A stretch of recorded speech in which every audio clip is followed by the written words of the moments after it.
Si vous demandez conseil à Warren Buffett pour vos investissements, il y a de fortes chances qu'il vous recommande d'acheter un ETF SP500, d'investir dessus sur le long terme, à intervalles réguliers, et ce que le marché soit haussier ou baissier. Il existe aujourd'hui des ETF qui permettent d'investir en quelques clics sur le SP500 et surtout à moindre frais. Je vous montrerai quelques exemples un peu plus loin dans cette vidéo. J'aimerais vous montrer ce graphique provenant du site de JP Morgan et qui date de fin 2024. Il montre la performance du SP500 à ce moment-là qui était d'environ 20%, là où sur la même période de temps, la performance des retail, c'est-à-dire des investisseurs particuliers comme vous et moi, n'était que de 3,7%. Autant dire qu'il aurait mieux valu se contenter d'un ETF SP500.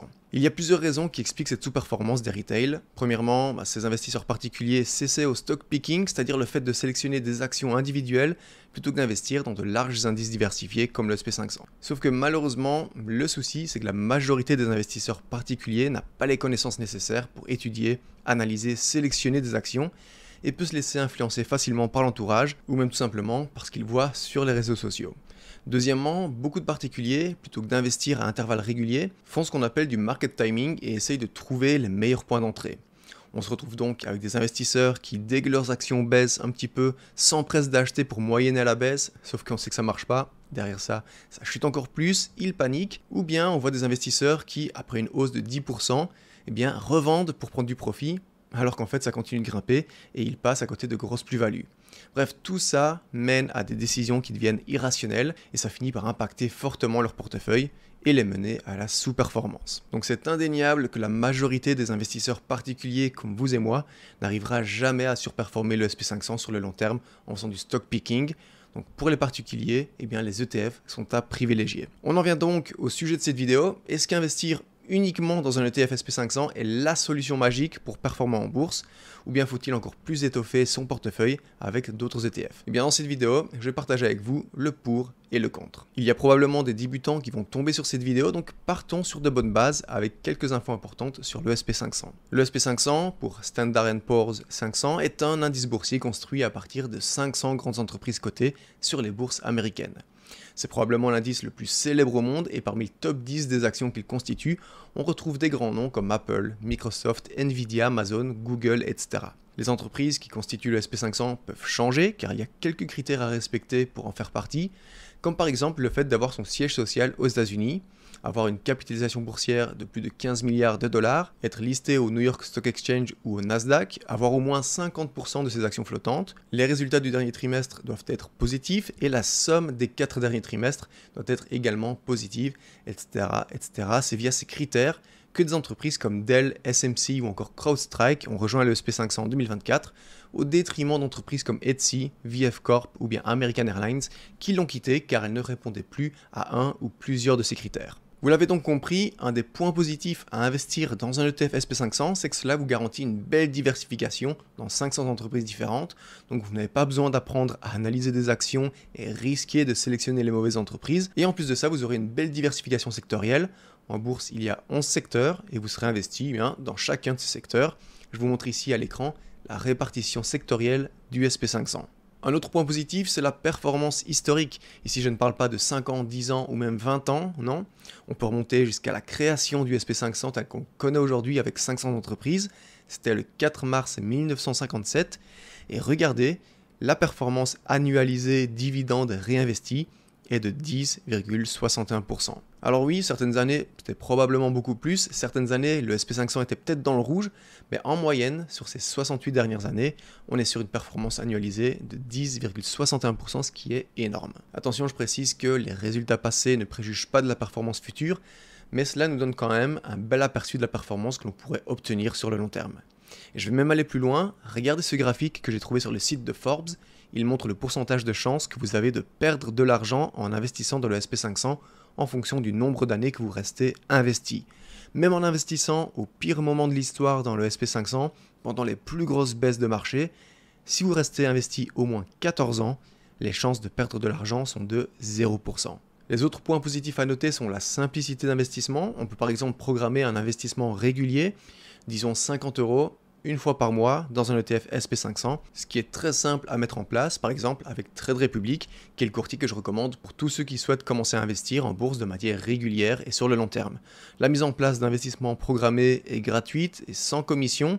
De plus, il propose une large gamme d'actions, d'ETF, des obligations, etc. et rémunère votre cash. Il propose également une carte bancaire avec du cashback et ils viennent de sortir récemment leur PEA. Je vous invite à jeter un œil par vous-même. Et si vous ouvrez un compte via le lien qui se trouve ici en dessous dans la description, déjà ça prend moins de 3 minutes, et puis vous obtiendrez un cadeau de bienvenue comme du cash ou des actions gratuites. Cela dépend de l'offre disponible à ce moment-là. Donc aujourd'hui, en 2025, plus aucune excuse pour ne pas investir en bourse, on peut le faire en moins de 5 minutes par mois. Revenons aux autres points positifs. Les ETF SP500 ont généralement des frais de gestion très bas, en dessous de 0,1% par an.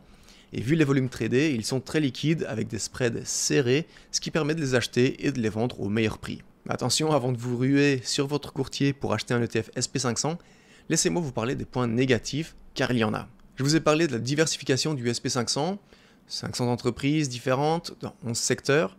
Le problème, c'est que malgré cette belle diversification en apparence, vous serez concentré uniquement sur le marché américain. Il y a donc un gros manque de diversification à l'international et vous pouvez rater des opportunités sur les marchés asiatiques, européens, sur les pays émergents par exemple, etc. Donc regardez cette image qui compare la différence de performance du SP500 par rapport à l'indice MSCI Monde, excluant les US. On est ici sur une période allant de 1979 à aujourd'hui, début 2025. En orange, on a les années durant lesquelles le SP500 a surperformé le MSCI Monde, et en mauve, les années où il a sous-performé. Par exemple, prenons une des pires années, 1986, le SP500 a eu une belle performance de plus 14,1%, mais a sous-performé l'indice MSCI Monde qui, lui, a une performance exceptionnelle, tenez-vous bien, de plus 65,3% cette année-là. On est donc sur une sous-performance pour le SP500 de 51%. Au contraire, 1997 a été une très belle année durant laquelle le SP500 a surperformé le MSCI Monde de 28,7%. Ce qu'on peut conclure, c'est que certes le SP500 est bien diversifié, mais ne l'est pas assez car trop concentré sur une seule région du monde. Et en investissant uniquement dans un ETF SP500, eh bien on risque certaines années de passer à côté de belles opportunités. D'ailleurs, on voit que depuis le début de l'année, la confiance des investisseurs dans les actions mondiales augmente, grâce notamment à l'optimisme concernant la croissance économique de la Chine et à la forte progression des marchés boursiers en Europe. Un autre point négatif, c'est la surpondération du secteur tech dans le SP500, puisqu'il représente plus de 30% de l'indice. Il suffit de regarder le top 5 des actions détenues dans l'indice en pourcentage pour se rendre compte de ce réel déséquilibre. Si on additionne le poids de Apple, Microsoft, Nvidia, Amazon et Meta, donc uniquement les 5 premières entreprises, ce sont des boîtes tech, elles représentent plus de 25% du SP500, ce qui fait que si ces actions ou si ce secteur chute ou se porte mal, eh bien l'ensemble de l'ETF en pâtit. Un autre point négatif à connaître, c'est le risque de change, parce qu'en investissant uniquement dans un ETF SP500 en euros, eh bien votre portefeuille est exposé à la fluctuation du taux de change entre l'euro et le dollar. Si l'euro se déprécie par rapport au dollar, votre investissement en ETF SP500 gagne en valeur, mais à l'inverse, si l'euro se renforce, la conversion réduit la valeur de votre investissement, même si cette année-là, le SP500 a bien performé. Et pour pallier à ça, sachez qu'il existe des ETF avec couverture du risque de change que l'on appelle des ETF hedgés. Ces ETF, en fait, utilisent des contrats de change à terme pour neutraliser l'impact des variations de devises. Le désavantage, c'est que ce type d'ETF vient souvent avec des frais plus élevés, et au final, bien, les devises majeures comme l'euro, le dollar américain, le franc suisse, etc. restent assez stables les unes par rapport aux autres, et à long terme, on peut considérer que les fluctuations à la hausse ou à la baisse se compenseront plus ou moins. Bon, il est temps de faire un petit récapitulatif des avantages et inconvénients de se contenter d'investir uniquement dans un ETF SP500. Un avantage important, c'est les frais. Vous le savez, les frais impactent fortement la performance de notre portefeuille sur le long terme. Et l'avantage ici des ETF traquant le SP500, c'est que leurs frais sont minimes. Je vous montre deux ETF SP500 sur lesquels vous pouvez investir via votre compte titre. En premier, on a le iShares Score SP500 UCITS capitalisant. Je rappelle que les ETF capitalisants sont à privilégier puisqu'ils réinvestissent automatiquement les dividendes dans le fonds. Il s'agit ici d'un ETF à réplication physique, c'est-à-dire que l'ETF achète réellement les actions des 500 entreprises composant l'indice SP500, évidemment dans les mêmes proportions que leur poids dans l'indice. Il y a plus de 104 milliards d'euros d'encours, autant vous dire que c'est énorme. Et ce qui nous intéresse le plus ici, c'est les frais. Regardez, ils sont de seulement 0,07% par an, ce qui est très faible. Un deuxième ETF, c'est le Invesco SP500 UCITS. Capitalisant également, un encours de plus de 28 milliards d'euros. Cette fois-ci, la réplication est synthétique et les frais sont encore plus faibles que l'autre. Regardez, seulement 0,05%. Je vous mets les liens de ces deux ETF ici en dessous dans la description si vous souhaitez y jeter un œil à votre aise. Et concernant les ETF SP500 pour le PEA, bien, je vous invite à aller voir cette vidéo que j'ai réalisée il y a quelques mois et dans laquelle je vous partage les meilleurs ETF pour votre PEA.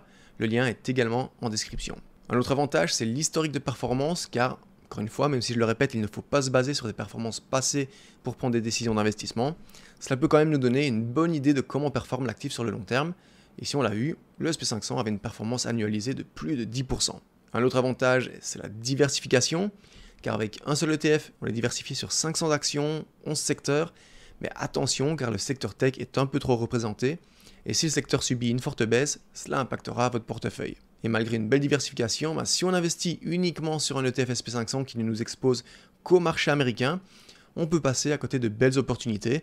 C'est pour cela que je recommande de ne pas investir uniquement sur cet ETF, mais de diversifier avec par exemple un ETF pays émergents ou encore un ETF Stoxx 50 Europe, un indice boursier composé des 50 principales capitalisations boursières européennes et qui a une performance de près de 70% sur ces 5 dernières années. Je vous invite à partager en commentaire les ETF que vous détenez dans votre portefeuille. Et si comme moi, vous n'investissez pas du tout dans les ETF, n'hésitez pas à le partager également. Je pense qu'ici, on tient un sujet pour une prochaine vidéo. Voilà les amis, on arrive à la fin. Je vous invite à laisser un petit like sur cette vidéo si ça vous a plu. Je vous invite également à vous abonner si ce n'est pas encore fait. Un petit abonnement, c'est rapide et ça aide la chaîne à se développer.